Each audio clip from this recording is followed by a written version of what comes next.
Like two sides of a coin, it could have gone either way. I mean, it's just very painful. It's painful for me to see in him, and it's painful for me. Identical twins, best friends since birth. Colin and Nicholas Barnes were star athletes, popular at Fernandina Beach High School, until freshman year, when Nicholas started to pull away.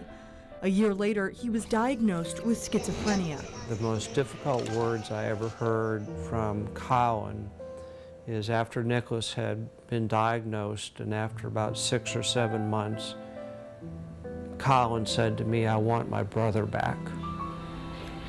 Paul's wife Nancy found out she was pregnant with twins in the 80s. Doctors told them her sons had a 50-50 chance of having a mental illness, just like her. Those odds turned out exactly right.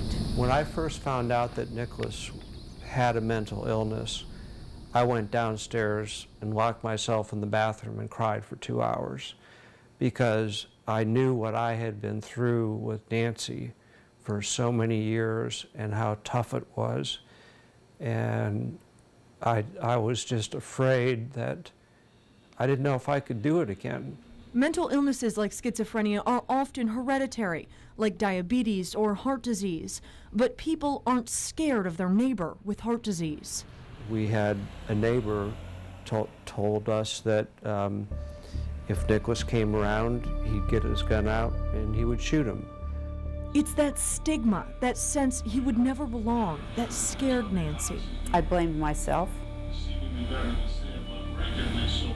that I gave it to him. And at times I still blame myself for it. In 10 years, Nicholas has been in 13 different psychiatric hospitals. He finally found some relief at Starting Point Behavioral Health in Yulee. We work very closely with the whole family unit when a patient comes in. You can't just treat the one person, you have to treat the whole family. We educate the family. It's important that they're able to take care of themselves so they can take care of their loved one. When Paul and Nancy have tried to manage his illness and hers alone, many times it's too much to bear. I heard, yelling and screaming, and I ran up the stairs, and Nicholas had a knife and was trying to slit his wrists. Nancy was covered with blood. Blood was all over their hands, and the knife was, literally in their hands, and Nancy was trying to get it away from Nicholas. If their son Nancy says she understands why he did it. She's felt that way herself, which is why she's even more determined to get him the help he needs. It's okay, Nick. I understand, because I've been there. I've been where you are.